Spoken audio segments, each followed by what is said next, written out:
The signal was weak. It came from a dead moon where nothing lived and no one visited. Taeho watched the blinking light on his screen and felt something heavy in his chest. "Ignore it," said Commander Falk, without looking up from his datapad. "That moon belongs to Kethrani space.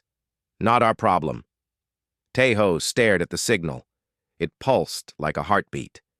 Someone was out there, alone on a rock where the sun barely reached. "Sir, the signal pattern shows biological distress. Someone is dying." "Someone Kethrani," Falk replied. "Their people, their rules. We have orders to patrol this sector, not play rescue for aliens who dump their own kind on exile moons." The other soldiers in the room stayed quiet. They knew better than to argue with Falk, but Taeho could not stop looking at that small, blinking light. He thought about what the moon looked like. Veltris IV. He had read about it once. The Kethrani used it to dispose of people they considered shameful. They would leave them there with nothing. No food, no water, no shelter. Most died within 3 days. The signal had been active for 2 days already. That night, while the patrol ship moved through empty space, Taeho made his choice. He walked to the small shuttle bay and climbed into one of the transport vessels. His hands moved over the controls. He had done this 100 times in training. "You know they will punish you." Taeho turned. His friend Dongjun stood in the doorway with his arms crossed. "Probably," Taeho said. "Court-martial. Maybe prison. For what? Some alien you never met?" "Someone is dying, Dongjun." "I cannot sit here and do nothing." Dongjun was quiet for a long moment. Then he sighed and stepped back from the door.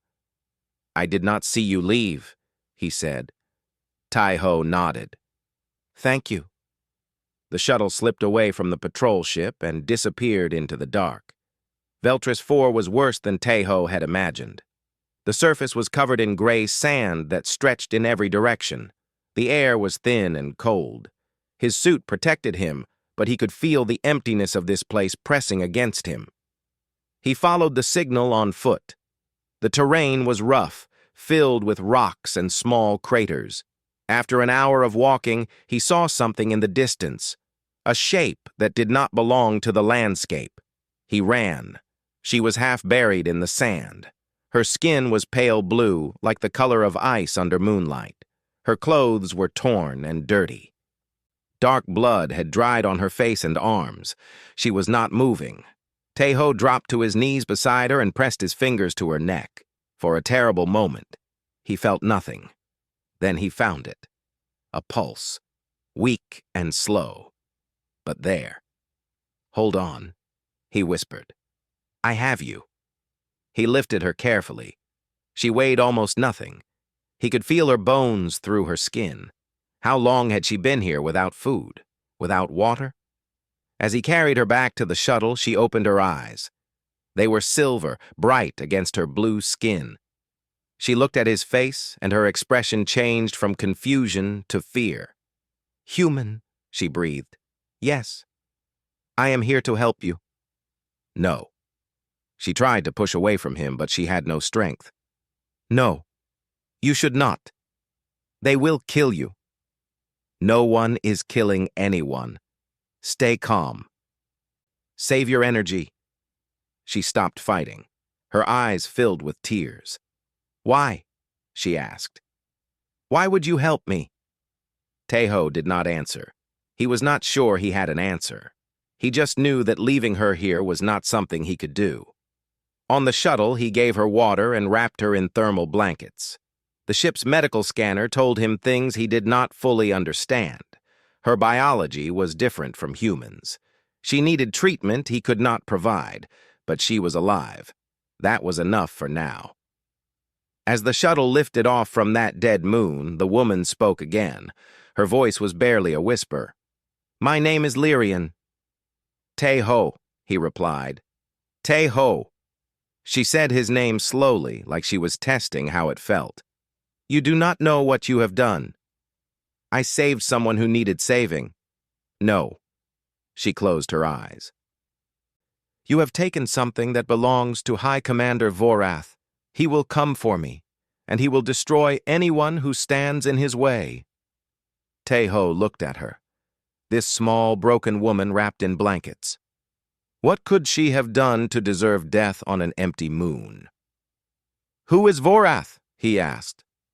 He was supposed to be my husband, a great warlord, 3 times my age. My father sold me to him for power and land. Her voice was flat, empty. I stood before him on our wedding day. He looked at me like I was an animal he had purchased, and I said no. You refused to marry him? I told him I would rather die than belong to him. A small, bitter smile crossed her face. So he decided to make that happen. My own family declared me honorless. They brought me here and left me to rot. Taeho felt anger rise in his chest. He had heard that Kethrani society was different from human culture, that they had old traditions about honor and family, but this was not tradition. This was cruelty. That is over now, he said. You are safe. Lyrian shook her head. You do not understand. In my culture, a male who touches an unmarried female has claimed her. By saving me, by carrying me in your arms, you have made yourself my owner. In Vorath's eyes, you have stolen his property. Taeho stared at her. That is insane. That is my world. She looked at him with those silver eyes full of sorrow. You should have let me die. You should have walked away. Now he will hunt you. He will hunt everyone you love.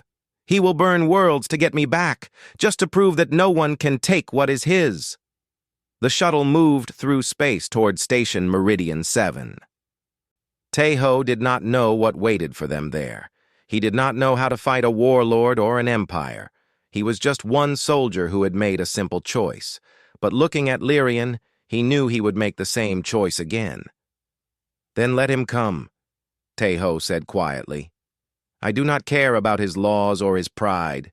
You asked for help. Someone heard you. That is how it should be. Lyrian stared at him like he was speaking a language she did not know. Why? She asked again. Why do you care about a stranger? Taeho thought about his grandmother, how she had survived a war long ago because strangers opened their doors to her, how she had taught him that kindness was never wasted. Because someone has to, he said. Lyrian turned away and looked out the window at the stars. She did not say another word. But Taeho saw her reflection in the glass, and he saw that she was crying. Not from sadness this time, but from something else. Something she did not yet have a name for. Behind them, the dead moon grew smaller and smaller until it disappeared. And somewhere in the darkness of Kethrani space, a warlord was learning that his prize had been taken. The hunt was about to begin. Station Meridian 7 floated at the edge of Alliance space like a small city made of metal and light. Thousands of people lived there, traders, soldiers, families, refugees. It was a place where different species mixed together, each trying to build a life far from home. Taeho guided his shuttle into a private docking bay on the lower levels. He had called ahead to the only person he trusted with this secret. Dr. Yuna was waiting for him. She was a small woman with gray hair and sharp eyes. She had been a military doctor once, but now she ran an underground clinic for people who could not go to official hospitals. Refugees, runaways, people the system had forgotten. When Taeho carried Lyrian off the shuttle, Yuna's face became serious. Kethrani, she said. It was not a question. She was dying on an exile moon. I could not leave her. Yuna looked at him for a long moment. Then she turned and led them deeper into the station, through narrow hallways that most people did not know existed. They reached a hidden room filled with medical equipment. Put her here, Yuna said, pointing to a bed. Taeho laid Lyrian down gently. She had fallen unconscious during the journey. Her breathing was shallow, and her skin had turned a darker shade of blue. She needs fluids and nutrition, Yuna said, already working. But Kethrani biology is different from ours. Their blood carries copper instead of iron. Their organs are arranged differently. I will need time to figure out the right treatment. Will she live? I do not know yet. Yuna connected tubes and monitors to Lyrian's body. What happened to her? Taeho told her everything. The refused marriage, the exile, the warlord named Vorath. When he finished, Yuna stopped working and looked at him with tired eyes. Do you understand what you have done? She asked. I saved a life. You stole property from a Kethrani high commander. Yuna shook her head. The Kethrani consider their women possessions, not people, possessions, and you just took one from a warlord with an army. I know. Do you? Because this is not just about you anymore. If they find her here, they will punish everyone who helped hide her. Me, anyone in this clinic, anyone on this station who knew and said nothing. Yuna's voice was hard. You brought danger to a lot of innocent people. Taeho felt shame wash over him. He had not thought about that. He had only thought about the woman dying on that moon. I am sorry, he said. I will find another way. I will take her somewhere else. Yuna sighed. No, she cannot be moved. Moving her now would kill her. She turned back to her patient. We will hide her here. But you need to understand the risk. This is not a small thing you have started. For 3 days, Yuna worked to save Lyrian's life. Taeho stayed when he could, but he also had to return to his patrol ship. He told Commander Falk that he had gone to clear his head. Falk did not believe him, but there was no proof of anything else. Dongjun met Taeho in the mess hall on the 2nd day. The alien, Dongjun said quietly. Is she alive? For now. Good. Dongjun pushed food around his plate. There is news. A Kethrani bounty notice appeared on the Galactic network this morning. A woman named Lyrian is wanted for crimes against honor. The reward is enough to buy a small ship. Taeho felt cold. There is more, Dongjun continued. Anyone who harbors her faces death under Kethrani law. They are calling it theft of sacred property.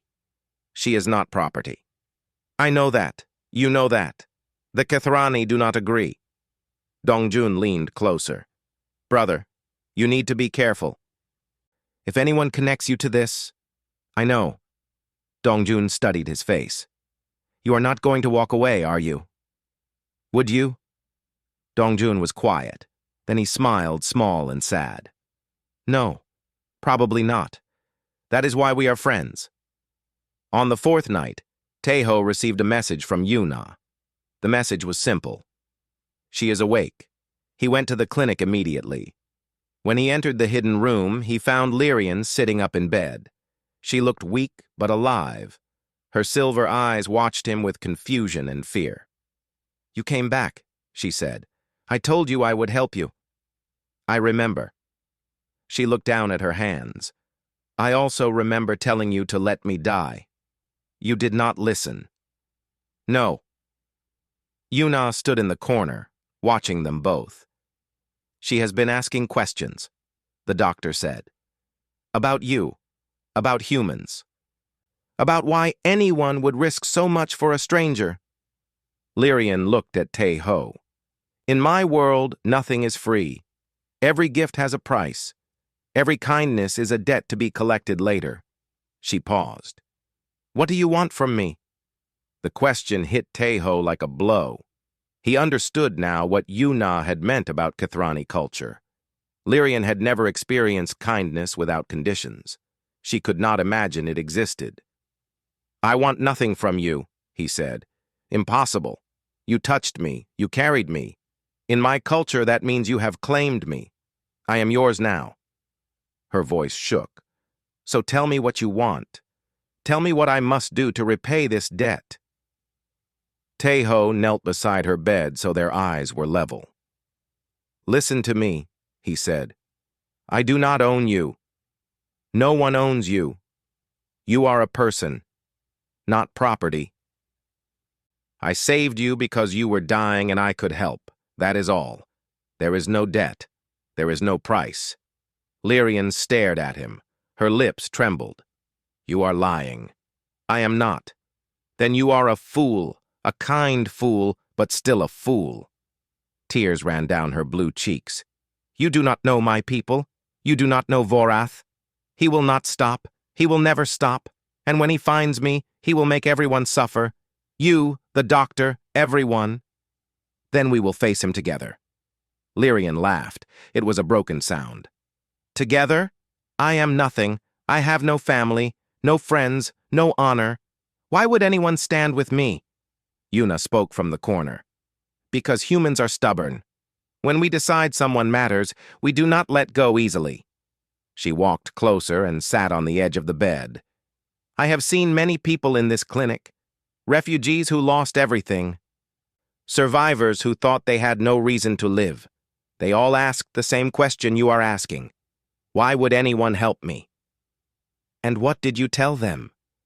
Yuna smiled. I told them the truth. Sometimes people help because it is right. Not because they want something. Not because they expect payment. Just because they cannot watch suffering and do nothing. Lyrian looked between them. Two humans. Strangers who owed her nothing. Yet they were risking their lives for her. I do not understand you, she whispered. That is okay, Taeho said. You do not have to understand. You just have to let us help. Lyrian was silent for a long time. Then she wiped her tears and took a shaky breath. Vorath will come, she said. When he does, promise me something. What? Promise me you will not die for me. Promise me that if it becomes too dangerous, you will let me go. Taeho looked at her. He thought about what she had already survived. The betrayal of her family. The exile on a dead moon. The slow wait for death. And still she was trying to protect others. I cannot promise that, he said honestly. Lyrian closed her eyes. Then we are both fools. Somewhere in the station above them, life continued normally. People worked and laughed and lived their days without knowing that a storm was coming. A warlord was gathering his ships. A hunt was beginning. And in a hidden room beneath the metal floors, a human soldier sat with an alien woman and refused to let go. Days passed slowly in the hidden clinic. Lyrian grew stronger, but something inside her remained broken. She ate when Yuna told her to eat. She slept when her body demanded sleep, but her eyes stayed empty, like windows in an abandoned house. Taeho visited whenever he could. He brought her books from the station library, stories about human history, tales of people who had overcome impossible situations. She read them all but said nothing. One evening, he found her sitting by a small window that looked out into the station's maintenance corridors. She was watching people walk by, workers, families, children running and laughing. They look happy, she said without turning around. Many of them are. How? She finally looked at him. How can they be happy when the universe is so cruel? Taeho sat down across from her. The universe is cruel sometimes, but it is also beautiful sometimes. Humans try to focus on the beautiful parts. That sounds naive. Maybe. But it keeps us going. Lyrian turned back to the window. A human child was playing with a ball while his mother watched. The child dropped the ball and it rolled away. Instead of crying, he laughed and chased after it. On my world, children do not play like that, Lyrian said quietly. They are trained from birth. The boys learn to fight. The girls learn to serve. There is no time for games. No time for laughter. That sounds like a sad way to grow up. It is the only way I know. She pulled her knees to her chest. I was 7 years old when my father first told me my purpose. He said that one day I would be sold to a powerful man. My beauty would buy our family honor and wealth. That was my value. My only value. Taeho felt anger rise in his throat. Your father was wrong. Was he? I am useless, Tae-ho. I cannot fight. I cannot build. I cannot create. The only thing I was taught to do was be pleasing to a husband. She laughed bitterly. And I failed at even that. You did not fail. You refused to be a slave. That takes more courage than anything I have ever done. Lyrian looked at him with surprise. Courage? I was terrified. When I said no to Vorath, I thought my heart would stop. I thought he would kill me right there. But you said it anyway. Yes. She was quiet for a moment. Do you know what he did? When I refused him? Tae-ho shook his head. He smiled. He actually smiled. He said that breaking me would be more enjoyable than I expected. He told my father to take me away and teach me obedience. Then he turned his back like I was not worth another moment of his attention. What happened after that? My father beat me. My mother watched and said nothing. My brothers called me a disgrace. They tried to force me to apologize to Vorath, to beg for his forgiveness. Her voice became very small. I would not, so they declared me honorless. They took me to that moon and left me with nothing. My own family. Tae-ho did not know what to say. He reached out and took her hand. She flinched at first, then slowly relaxed. You have a new family now, he said. Yuna, Dongjun, me. We are not much, but we will not leave you. Lyrian stared at their joined hands. Blue skin against brown, two species that should have been strangers. I do not know how to have a family that does not hurt me, she admitted. You will learn. We will teach you. At that moment, the door opened and Yuna entered with a serious expression. We have a problem, she said. She showed them a data pad. On the screen was a news report. A Kethrani fleet had been spotted 3 days from the station. At the head of the fleet was a massive warship marked with the symbol of High Commander Vorath. He knows, Lyrian whispered. He knows I am here. We do not know that for certain, Yuna said. He might just be searching. No, Vorath is not a patient man. He would not bring a fleet unless he was sure. Lyrian stood up, her face pale. I have to leave. I have to run. And go where? Tae-ho asked. You have no ship, no money, no place to hide. Anywhere. It does not matter, as long as I am far from here when he arrives. She turned to him with desperate eyes. Please, I cannot let people die because of me. Yuna stepped forward. There might be another option. I have contacts on a human colony called New Haven. It is far from here, beyond Kethrani reach. If we can get you there, you would be safe.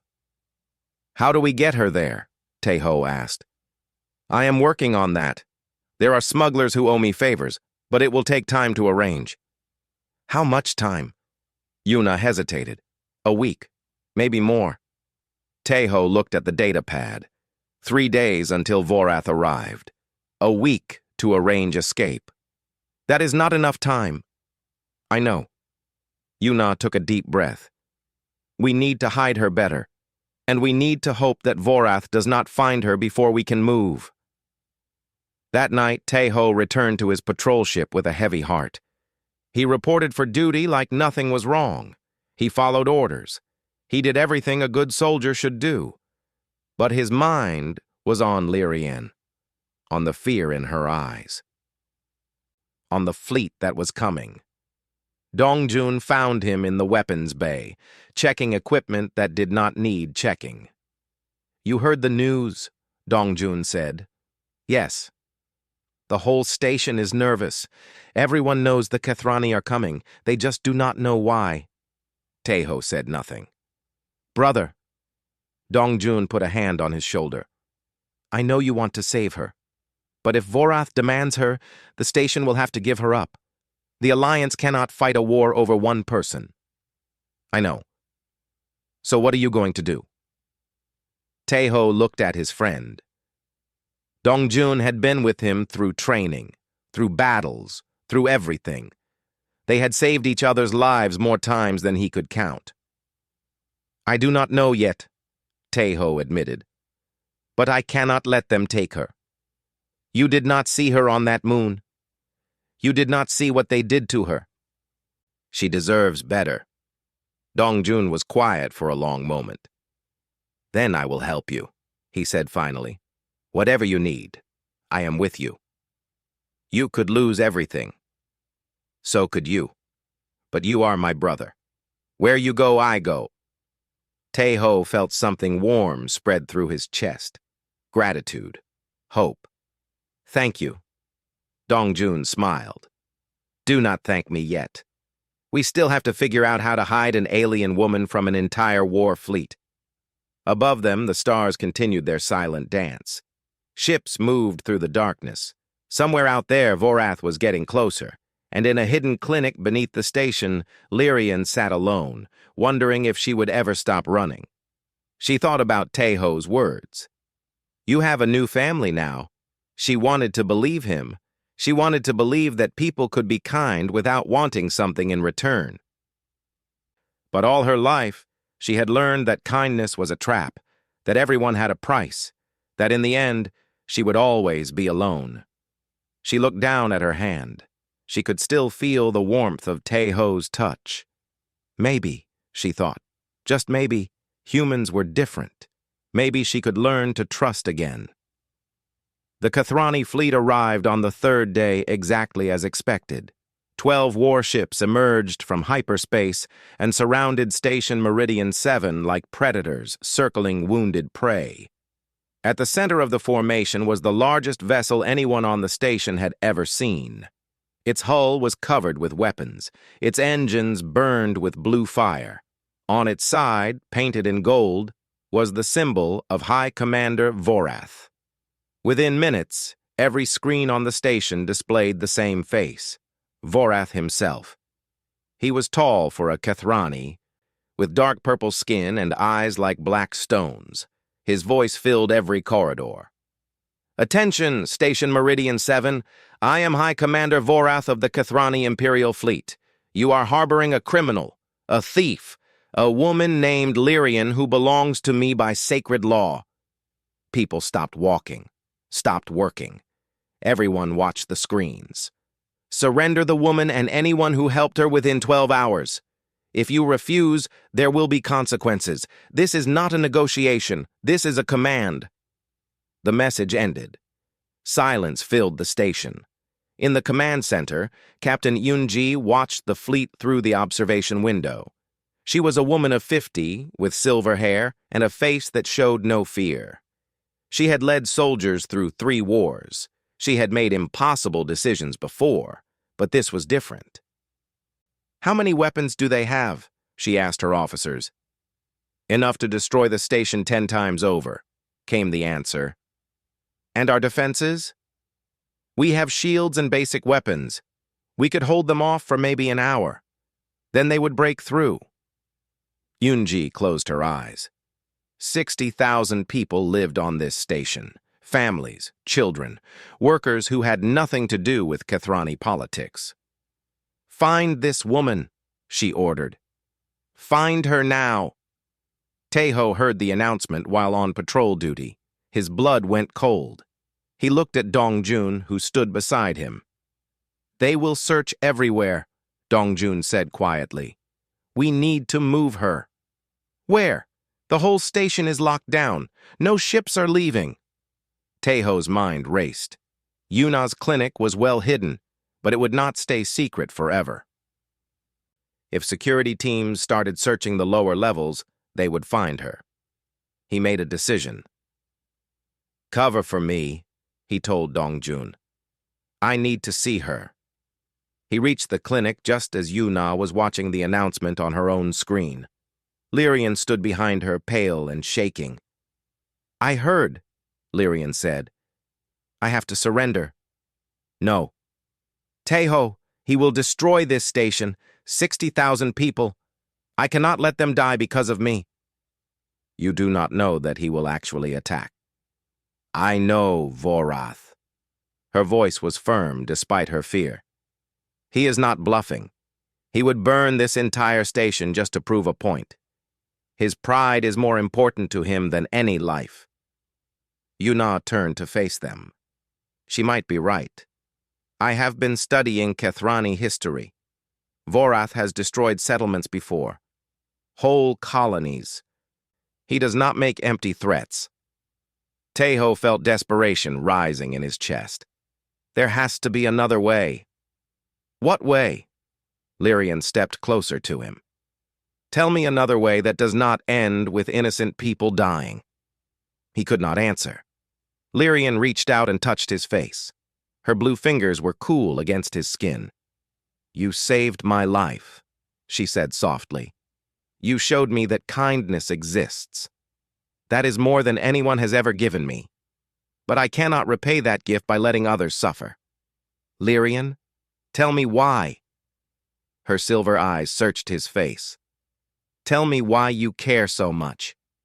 Why would a human risk everything for someone he just met? Teho took her hand in his. My grandmother was a refugee, he said. During a war long ago, her city was destroyed. She was just a child.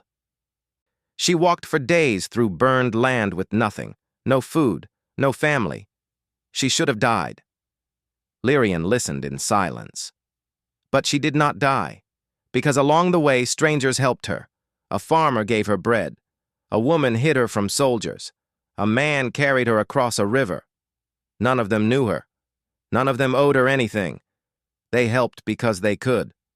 He paused. She never forgot. She told me that story every year until she died. She said those strangers saved her life, and the only way to repay them was to be a stranger who saves others. Tears rolled down Lyrian's cheeks. So that is what I try to do, Teho continued.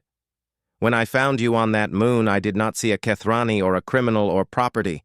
I saw a person who needed help, and I remembered my grandmother's words, help when you can.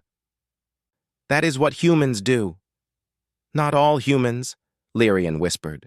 No, not all. But enough. Enough of us remember. Enough of us try. At that moment, Yuna's communicator beeped. She answered it, and her eyes widened. You need to see this, she said.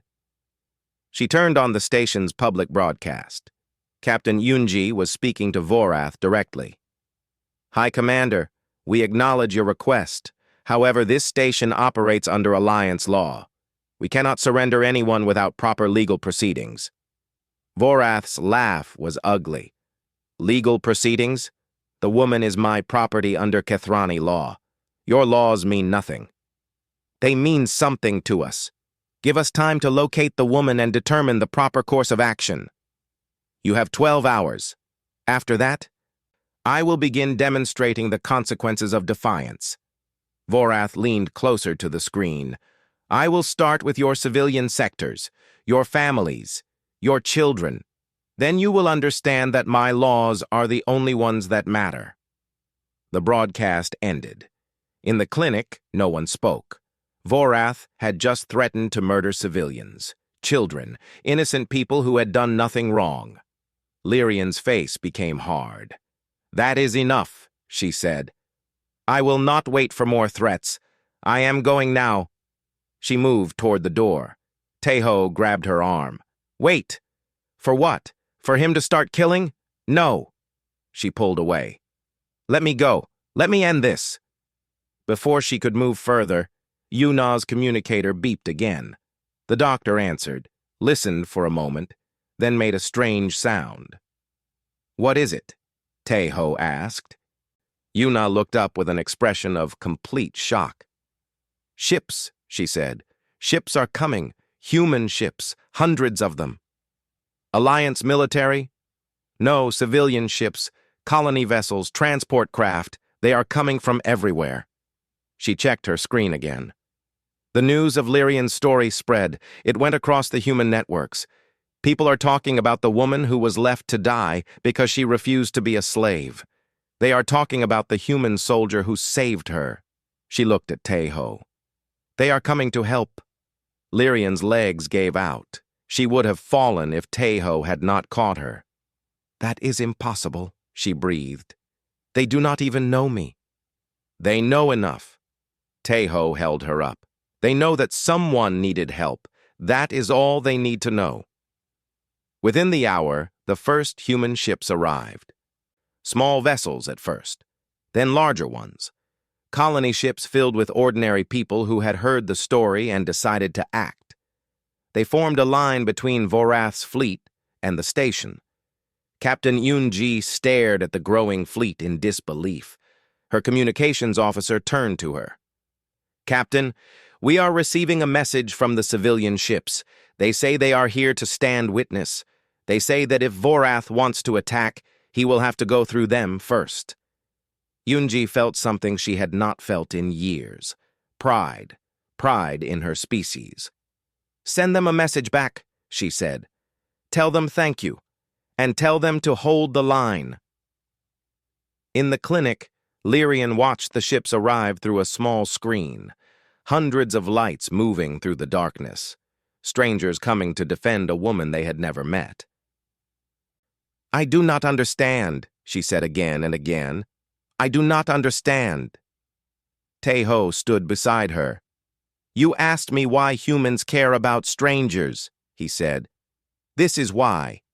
Because when it matters, we show up. We do not always agree. We do not always like each other. But when someone is in danger, when someone needs help, we come together. That is what makes us human." Lyrian finally understood.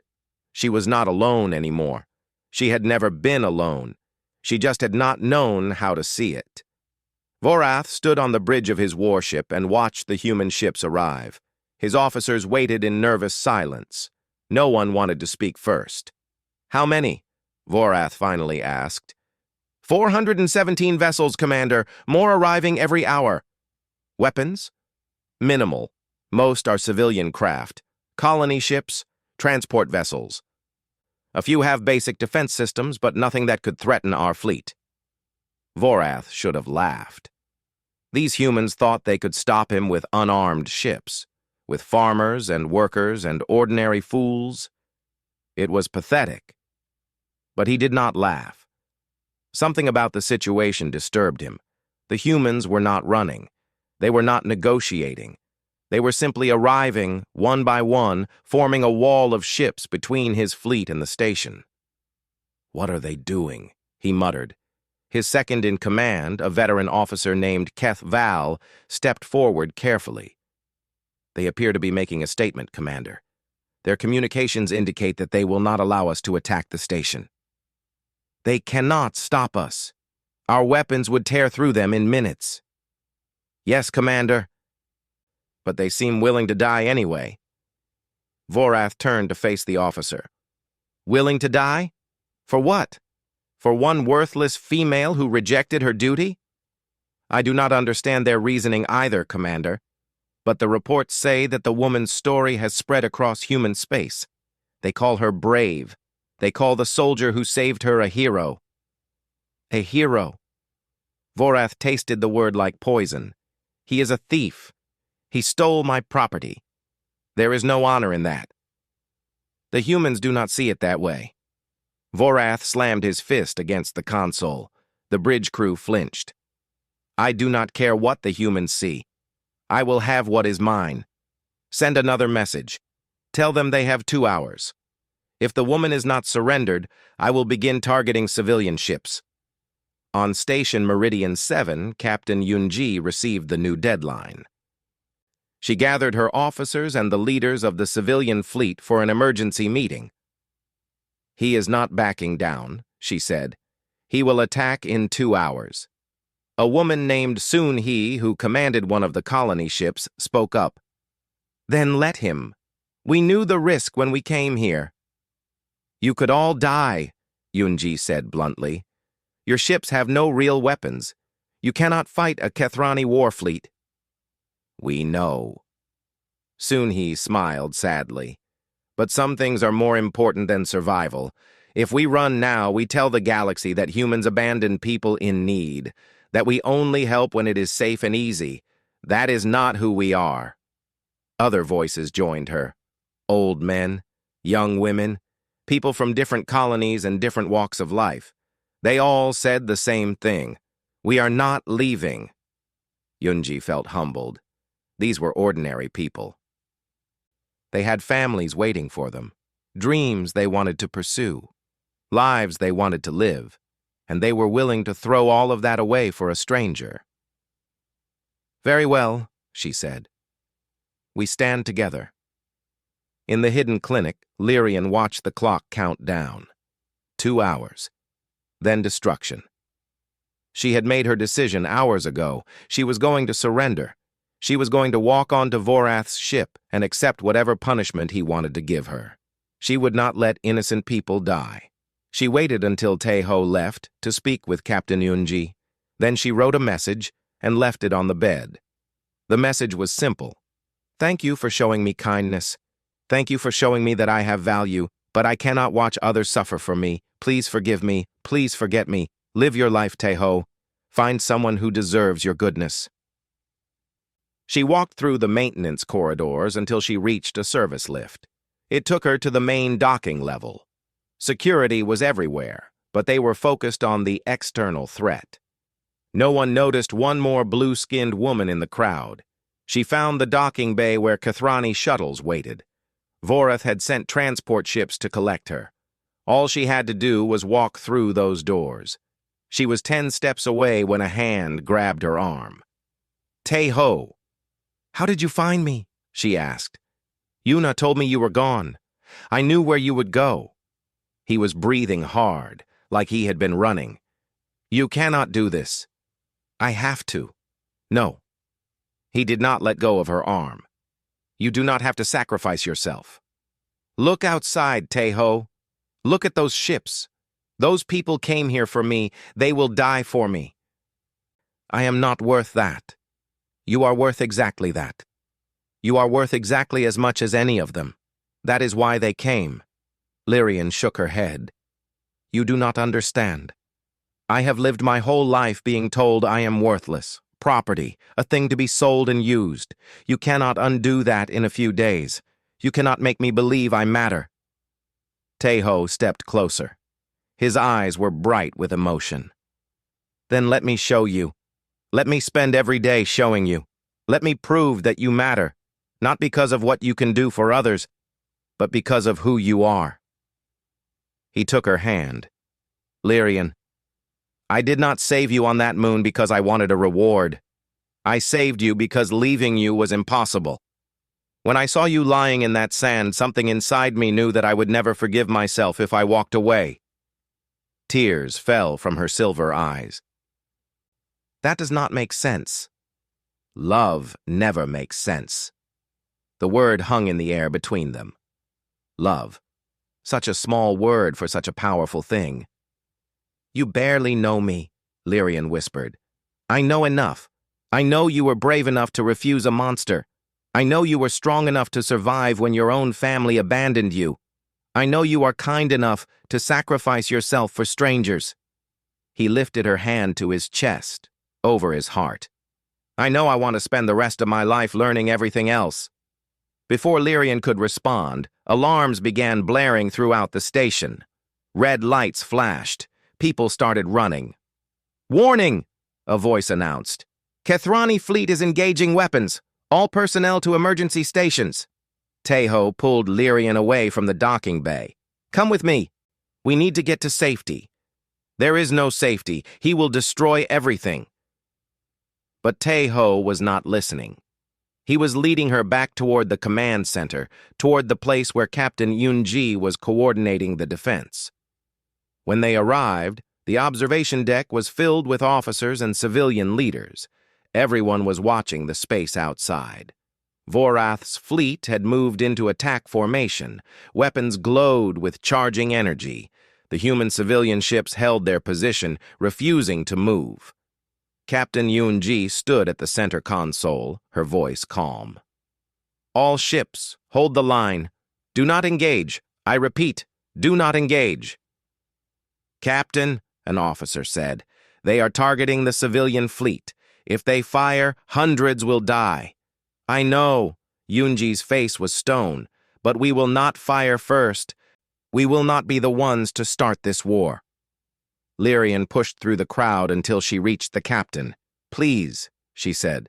"Tell them to move. Tell them to save themselves. I will go to Vorath. I will end this." Yunji looked at her with steady eyes. "You are not going anywhere." "But they will die." "Maybe." Yunji turned back to the window. "Or maybe they will show the galaxy what humans are made of. Either way, we do not abandon our own." Lyrian did not understand. "I am not one of you. I am Kathrani. You asked for help. You were alone and suffering, and you asked for help.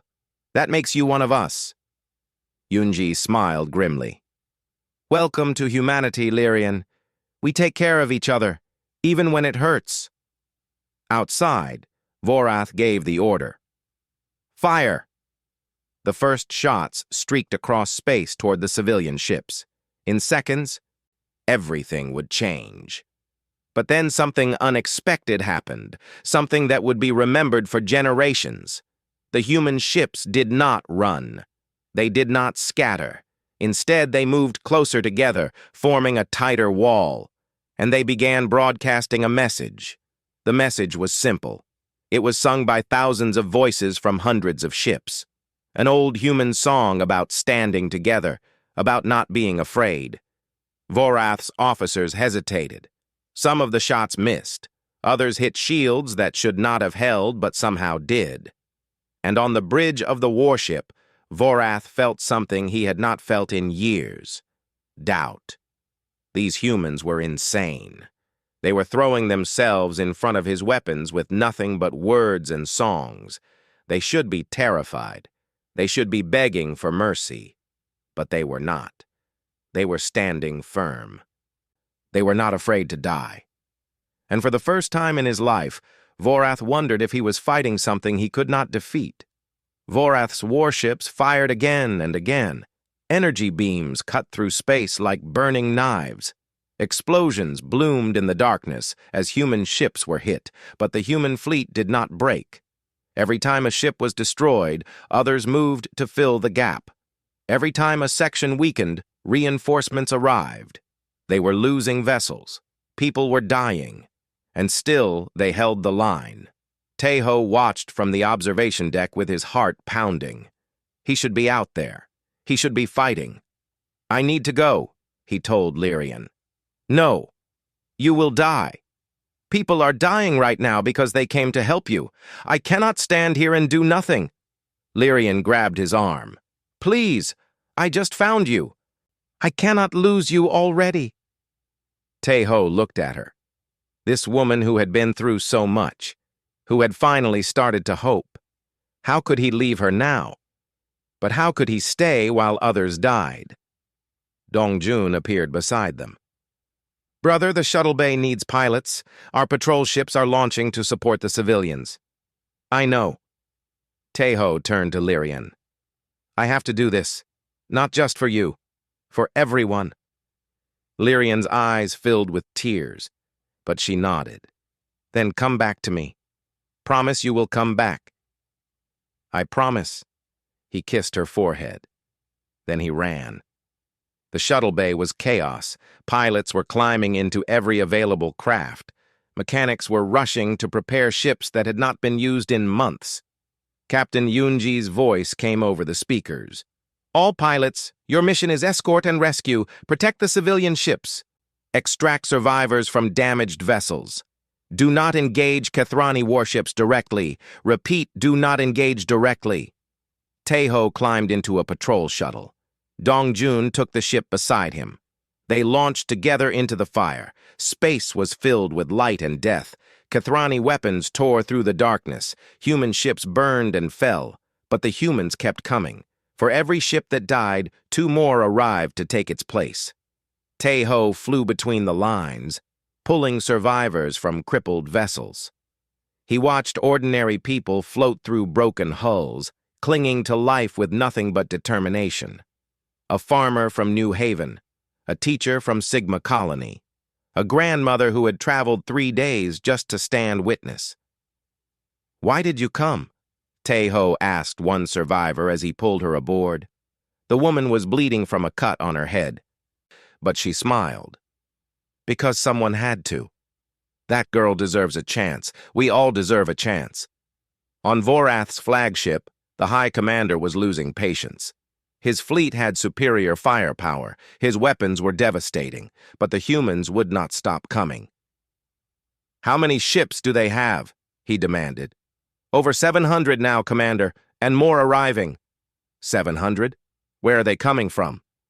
"Everywhere, Commander. Every human colony within range is sending vessels. Even some alien species are joining them. They say they stand with the humans." Vorath stared at the tactical display. The sea of lights representing human ships seemed to grow every minute. For every ship he destroyed, 3 more appeared. "This is madness," he muttered. "They are throwing themselves into death for nothing." Keth Val, his second-in-command, spoke carefully. "Commander, perhaps we should consider withdrawal.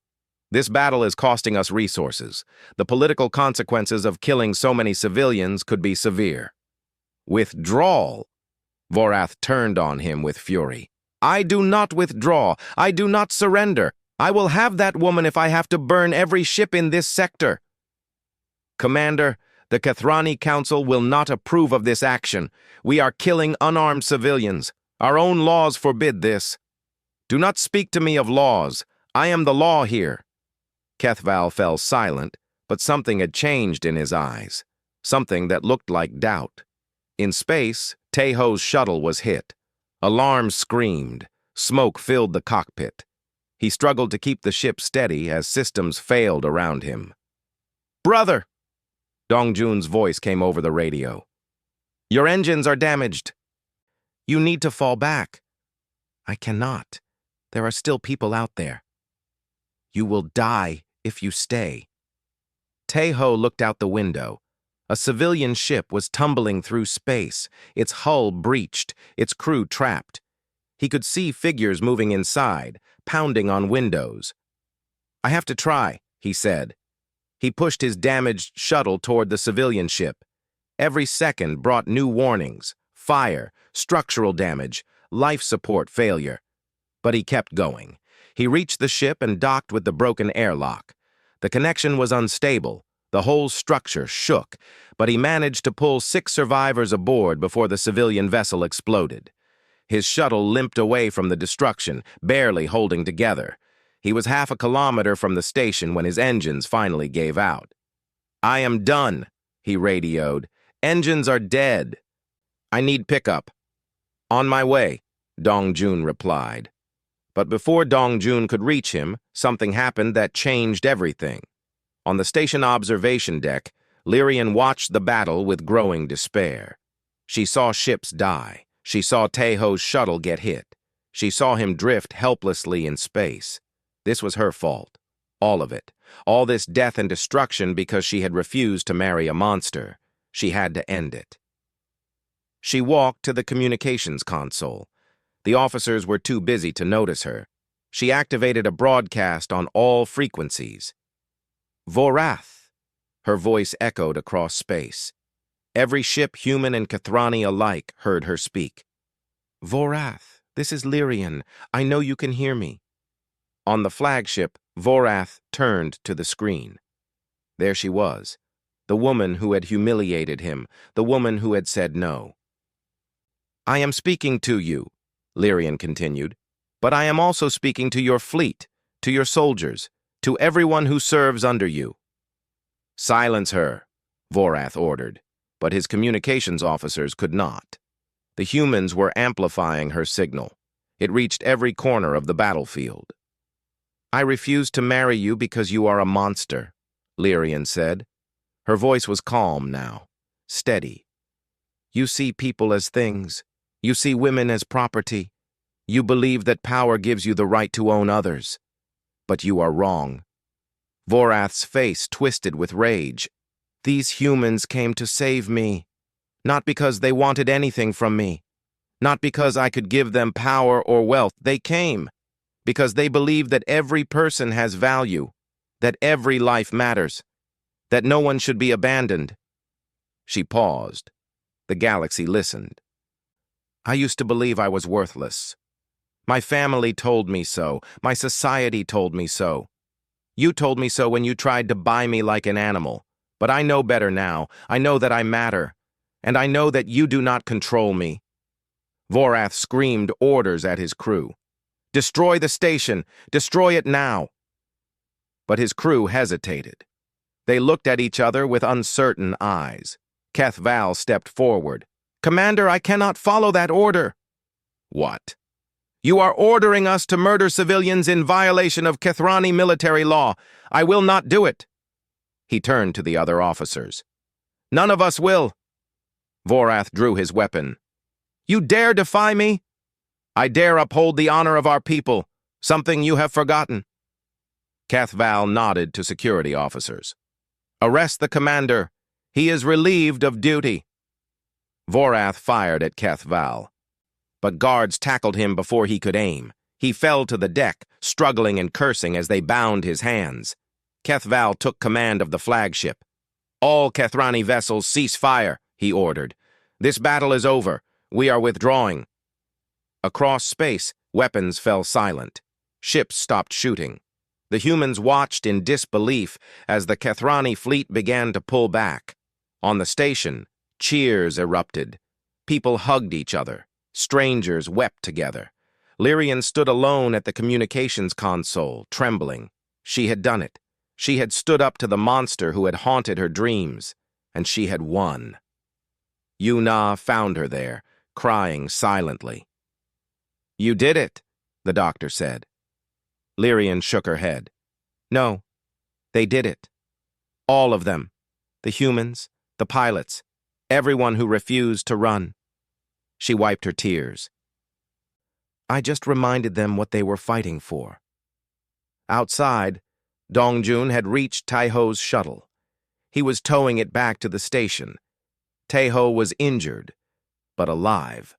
And somewhere in the wreckage-filled space around Meridian 7, hundreds of ships floated together, human and alien, soldier and civilian, united by a simple truth. No one fights alone. The damaged sections were being repaired. Memorial services were held for those who died. Stories were shared about ordinary people who had done extraordinary things. And in a small medical room, Taiho finally opened his eyes. Lyrian was there. She had not left his side for 3 days. When she saw him wake, she grabbed his hand and held it tight. You came back, she whispered. I promised I would. He was weak. The crash had broken several bones and damaged his internal organs. Yuna said he would need months to fully recover, but he was alive. You scared me, Lyrian said. When I saw your shuttle get hit, I thought, I know. I am sorry. She leaned down and pressed her forehead against his. Do not do that again. Do not leave me. I will try. They stayed like that for a long moment. Two people from different worlds, holding on to each other in a universe that had tried to tear them apart. Over the following days, news arrived from across the galaxy.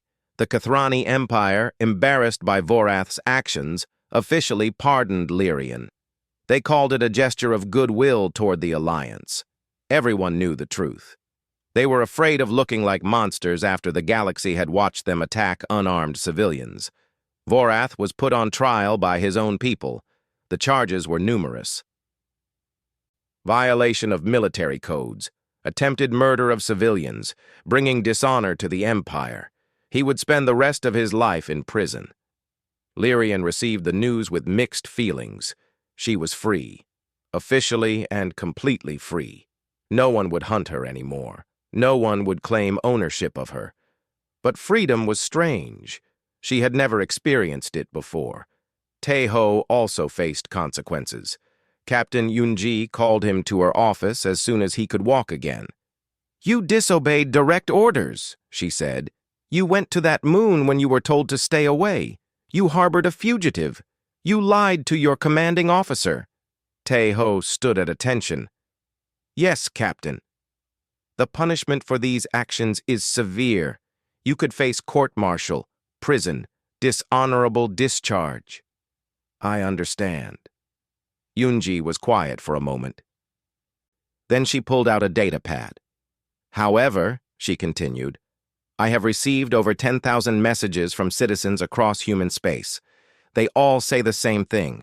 They say that what you did was right, that you represent the best of humanity, that punishing you would be a mistake. She turned the data pad to show him. Messages filled the screen, words of support and gratitude from strangers. I have also received official communications from the Alliance Council, Yunji said. They have decided that your actions, while technically against regulations, resulted in a significant diplomatic victory. The Kathrani have never backed down before. They did this time because of what you started. Taeho did not know what to say. You will be demoted 1 rank, Yunji continued. That is the minimum punishment I can give. But you will remain in service, and between us I would have done the same thing in your position. She stood and offered her hand. Well done, soldier. Taeho shook her hand. He felt relief wash over him. He was not going to prison. He could stay. He could continue to help people. Thank you, Captain. Do not thank me. Thank the people who stood up for you. She smiled slightly. Now get out of my office and go see your lady friend. I have work to do. The weeks that followed were a time of adjustment for everyone. Lyrian was offered asylum in human space. She accepted immediately. But living among humans was not easy. Everything was different. The food, the customs, the way people spoke and acted. She felt lost sometimes, out of place, like she was wearing clothes that did not fit. Yuna helped her find work at the clinic. Simple tasks at first, cleaning, organizing supplies. But Lyrian learned quickly. She started helping with patients, refugees like herself, people who had lost everything and needed someone who understood. She was good at it. She knew what it felt like to be alone and afraid. She knew how to sit with someone in silence when words were not enough. She knew how to offer hope without making promises. One day, a young Kathrani woman arrived at the clinic. She had run away from an arranged marriage on her homeworld. She was terrified and desperate. Lyrian sat with her for hours.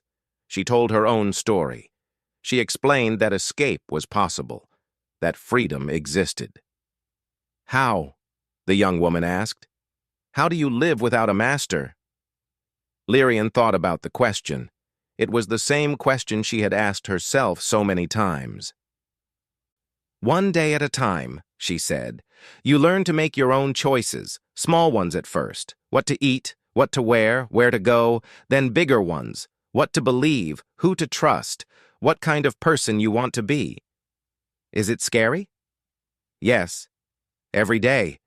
But it is also beautiful. Lyrian smiled. You will see. The young woman decided to stay. She was the first. Others followed. Word spread among Kathrani communities that there was a place where women could escape. A human doctor and a Kathrani survivor who would help them start new lives. Lyrian became an advocate. She spoke at meetings. She told her story to anyone who would listen. She worked to change minds, one person at a time. Taeho supported her every step of the way. He moved to a posting on the station so they could be together. He helped at the clinic when he was off duty. He learned Kathrani customs and traditions so he could better understand her world. They built a life together, not the life either of them had expected. Better. One evening, they walked through the station's marketplace. It was busy with people from dozens of species. Music played from shops. Children ran between the stalls. Life continued, noisy and beautiful. Lyrian stopped at a window that looked out into space. Stars filled the darkness like scattered diamonds. Do you remember what you said to me on your shuttle? She asked. After you rescued me? I said many things. You said you saved me because it was right, because someone had to. Yes. She turned to face him. I think I understand now. You did not save me because you wanted something from me. You saved me because that is who you are. Because helping people is as natural to you as breathing. Tae-ho took her hands in his. It is not just me. It is all of us. Humans, I mean. We are not perfect. We fight each other. We make terrible mistakes. But when someone needs help, really needs it, we show up. Not always, but often enough. Why? He thought about the question. It was the same question she had asked so many times, in different ways. And he finally had an answer. Because we remember what it is like to be alone. Every human somewhere in our history has ancestors who were refugees, who were outcasts, who needed strangers to save them. We remember that, and we pass it on. Lyrian looked at him with silver eyes full of love. Then I will remember too, she said. I will pass it on. You already are. She reached up and touched his face. This human who had changed everything, who had shown her that kindness existed, who had given her a reason to live. I love you, she said. The words came easily now. She had practiced them many times in her heart. I love you too, he replied. They kissed there in the marketplace, surrounded by strangers who did not know their story, just two people who had found each other against impossible odds. Later that night, they stood on the observation deck and watched the stars together. Lyrian thought about how far she had come. From a dead moon where she had been left to die, to this station filled with life and hope. What are you thinking? Tae-ho asked. I am thinking about the future, she said. For so long, I did not believe I had one. Now I cannot wait to see what comes next. She took his hand and held it tight. Thank you, she whispered. Thank you for not walking away. Tae-ho smiled. Thank you for letting me in. Above them, the stars burned on. Somewhere out there, other people were suffering. Other refugees were fleeing. Other women were being told they had no value. But the story had changed. Word had spread. People knew now that if they asked for help, someone might answer. That was the gift Lyrian and Tae-ho had given the galaxy. Not just survival, not just escape, but hope. The hope that no matter how dark things became, someone would always be willing to light a candle. Someone would always choose to help. That was what it meant to be human. And now, it was what it meant to be Lyrian, too.